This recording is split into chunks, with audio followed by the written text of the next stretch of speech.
Mister Roy की dead body उनके library में मिलती है। इन्वेस्टिगेशन में पता चलता है कि जहर खाने से उनकी डेथ हुई है, लेकिन मिस्टर रॉय के बाजू में जो जहर की बोतल रखी हुई है वो तो सील पैक है, मतलब बोतल खुली ही नहीं है। तो मिस्टर रॉय ने ये जहर तो नहीं खाया है। फिर उनके बॉडी में जहर गया कैसे? सुबह से कोई उनके घर नहीं आया है। बाजू में एक नोट भी मिलता है, मैं ये केस नहीं जीत पाया इसलिए खुद को मार रहा हूँ। पर सवाल ये था कि उनकी डेथ हुई कैसे और जहर उनके बॉडी में गया कैसे। डिटेक्टिव मेहुल क्राइम सीन पे पहुंच जाता है इस केस की छानबीन करने। तो मिस्टर रॉय बहुत बड़े एडवोकेट थे, मतलब इनके उतने ही दुश्मन भी होंगे। चौंकाने वाली बात यह है कि उनके पास कोई ग्लास भी नहीं है, जहर की बोतल भी सील्ड है। तो जहर अंदर गया कैसे?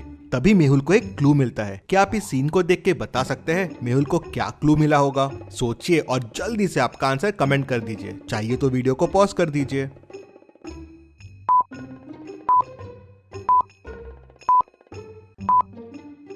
मिस्टर मेहरा बुक पढ़ रहे थे, तो शायद इसी बुक में जहर हो जिससे जहर उनकी बॉडी में गया हो। लेकिन अगर बुक से जहर बॉडी में गया तो जहर की बोतल यहाँ क्या कर रही है और ये नोट क्यों पड़ा हुआ है? मेहुल उनके घर में रहने वाले 2 लोगों से पूछताछ करता है तो कुक कहता है, सर आज मिस्टर रॉय बहुत टेंशन में थे, सुबह से कुछ खाया पिया ही नहीं था। मेट कहता है, सर मिस्टर रॉय दिन भर बुक्स ही पढ़ते रहते थे, मुझे लाइब्रेरी का नाम याद नहीं आ रहा है, लेकिन कोई तो शहर पे था। क्या आप इन दोनों पिक्चर्स को देख के बता सकते हैं ये कौन सी सिटी का नाम है? और उसी से लाइब्रेरी का नाम निकलेगा।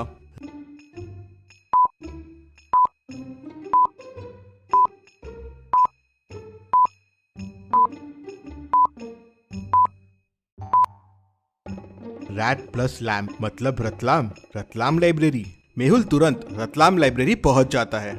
मेहुल लाइब्रेरियन से उस बुक के बारे में पूछता है तो लाइब्रेरियन बताता है कि बुक पहले मिस्टर वर्मा लेके गए थे, उन्होंने सुबह लाके वापस रख दिया और फिर शाम को मिस्टर रॉय लेके गए। मिस्टर वर्मा ये कौन है? तो लाइब्रेरियन बताता है कि सर वो भी बहुत बड़े एडवोकेट है। मिस्टर रॉय और मिस्टर वर्मा के बीच में केस भी चल रहा है, काफी सीरियस केस चल रहा है वो। मेहुल तुरंत मिस्टर वर्मा के घर पहुंच जाता है। क्यों मारा तुमने मिस्टर रॉय को? मारा?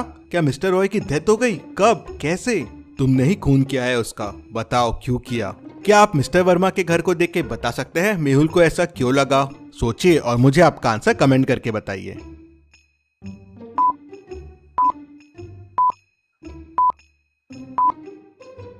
पूरे वॉल पे मिस्टर रॉय के फोटोज हैं और उस पे तुमने इतने सारे डार्ट्स मारे हुए हैं, मतलब वो तुम्हारा दुश्मन होगा। हाँ सर, वो मेरा दुश्मन था। मैं इतना बड़ा वकील हूँ लेकिन आज तक मैं उससे केस नहीं जीता। मैं उससे 10 केस हार चुका था। वो बेईमानी करके लोगों को पैसे खिला के केस जीत जाता था। कई मासूमों को उसके वजह से सजा हुई है सर, लेकिन ये केस मैं उसे जीतने वाला था। पहली बार मैं उसे हराने वाला था। मैं क्यों मारूंगा उसे? हाँ, शायद तुमने उसे नहीं मारा। मेहुल तुरंत समझ जाता है कि मिस्टर रॉय के पास जहर की बोतल क्यों रखी हुई थी। क्या आप वीडियो को पॉज करके सोच सकते हैं?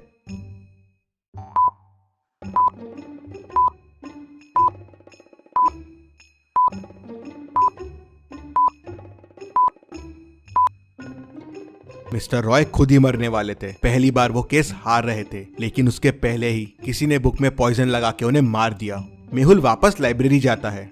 फिर मेहुल लाइब्रेरियन से पूछता है, क्या कोई इस बुक को सुबह से शाम के बीच में लेके गया था? लाइब्रेरियन सोचता है और कहता है, नहीं सर, मैं तो यहीं था, कोई लेके नहीं गया था। और वो बुक लास्ट ट्रैक पे रखी है जहाँ कोई नहीं जाता है। हाँ, लाइब्रेरी में किसी ने पढ़ा होगा तो बताना मुश्किल है। मेहुल उस रैक के फिंगरप्रिंट्स चेक करता है तो उसे बस 3 फिंगरप्रिंट्स मिलते हैं। क्या आप इन फिंगरप्रिंट्स को देख के बता सकते हैं ये फिंगरप्रिंट्स किसके हैं?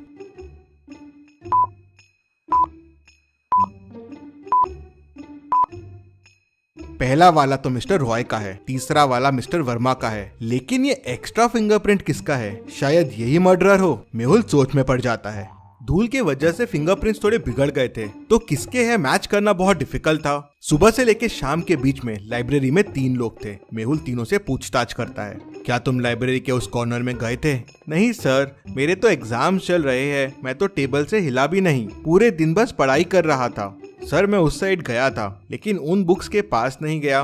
सर पीछे रैक्स के बुक्स बुरे हाल में हैं, पेजेस भी फट रहे हैं, तो मैं वहाँ क्या करने जाऊंगा? मेहुल थोड़ा सोचता है और तुरंत समझ जाता है कि कौन झूठ बोल रहा है। कैसे? क्या आप सोच के बता सकते हैं?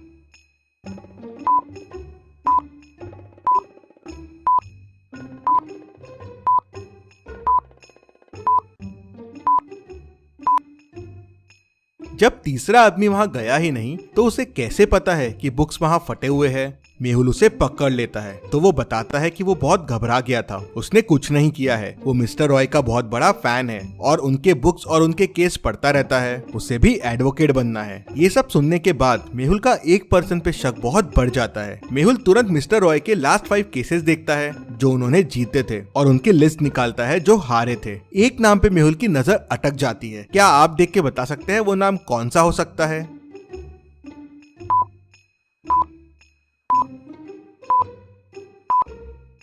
वो नाम है रोहन शर्मा। ये नाम तो पहचाना सा लग रहा है। लाइब्रेरियन का नाम रतन शर्मा है और इसका रोहन शर्मा। कहीं ये दोनों रिलेटेड तो नहीं? क्योंकि बुक लाइब्रेरी में कब आई और कब गई ये बस लाइब्रेरियन को पता था। मेहुल तुरंत लाइब्रेरियन के घर पहुंच जाता है तो देखता है कि उसके भाई की डेथ हो गई है। रोहन शर्मा की फोटो लटके रहती है और उसपे हार होता है। पता चलता है कि उसने सुसाइड कर लिया था क्योंकि वो केस हार गया था। मेहुल को समझते देर नहीं लगती कि ये बदला लेने के लिए ही शायद उसने मिस्टर रॉय का खून किया होगा। मेहुल रूम की चीजों को देखता है तो उसे एक और मर्डर का शक होता है। क्या आप रूम को देख के बता सकते हैं कि वो क्या चीज है?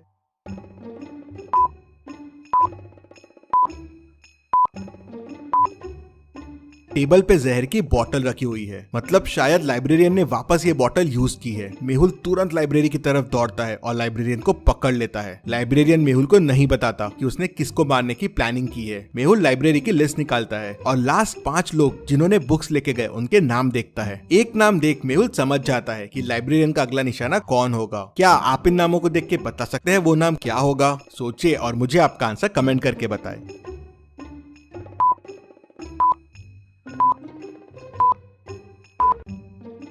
और वो है mister Verma. Mister Roy case जीत गए थे और मिस्टर वर्मा केस हार गए थे, तो लाइब्रेरियन उसे भी मारना चाहता था क्योंकि उसके वजह से उसका भाई मर गया था। मेहुल तुरंत मिस्टर वर्मा के घर पहुंच जाता है और उन्हें बुक पढ़ने से रोक लेता है। मिस्टर वर्मा बच जाते हैं। मेहुल केस सॉल्व कर लेता है। Detective Mehul rocks. इसी बात पे जल्दी से वीडियो को लाइक कर दीजिए। चलिए अगली पहेली देखते हैं। लोकेश का उसके रूम में मर्डर हो जाता है। मर्डर करीब 4 बजे हुआ है। उसकी वाइफ डिटेक्टिव मेहुल को तुरंत फोन करके बुला लेती है। मेहुल क्राइम सीन को ध्यान से देखता है लेकिन उसे वहां कोई क्लू नहीं मिलता। फिर मेहुल उसके घर की मेड और कुक से पूछताछ करता है। मेड कहती है, मैं तो करीब 3:30 को सर के रूम में चाय देने गई थी, उसके बाद मैं सर के रूम में नहीं गई। कुक कहती है, सर मैं तो लोकेश सर के रूम में कभी नहीं जाती हूँ, मैं तो डिनर की तैयारी कर रही थी, यहीं किचन में थी। फिर वाइफ कहती है, मैं करीब 3:45 को लोकेश के रूम में गई थी, वो स्टडी में था और चाय पी रहा था। मैं करीब 3:50 को रूम से बाहर आ गई और फिर सीधा मेरे रूम में चले गई। मेहुल तीनों की बातें सुनता है और तुरंत समझ जाता है कि खूनी कौन है। कैसे? क्या आप सोच के बता सकते हैं खूनी कौन है? सोचिए और मुझे आपका आंसर कमेंट में बताइए।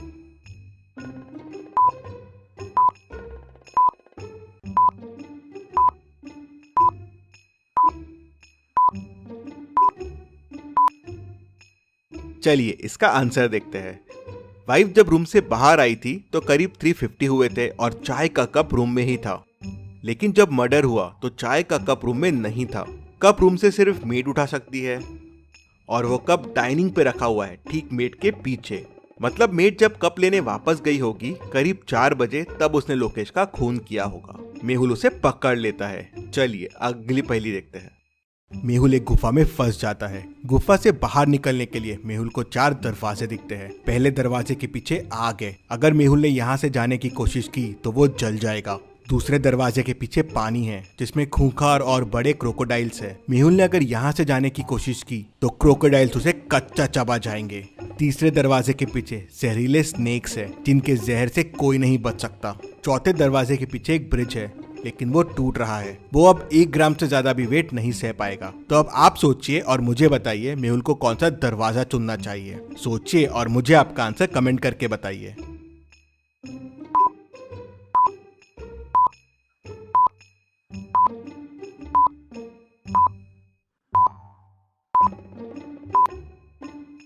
चलिए इसका आंसर देखते हैं। अगर आप ध्यान से देखेंगे तो गुफा के कोने में एक बाल्टी पड़ी हुई है। मेहुल दूसरा दरवाजा खोलेगा और बाल्टी लेके अंदर जाएगा। वो बाल्टी में पानी भर के लेके आएगा और पहले दरवाजे की आग बुझाना शुरू कर देगा। धीरे धीरे थोड़ी देर में आग बुझ जाएगी तो मेहुल पहले दरवाजे से निकल पाएगा। तो लॉजिकल आर्मी, ऐसे और मेहुल वीडियोस के लिए चैनल को सब्सक्राइब करके बेल आइकन प्रेस कर दीजिए। Thank you.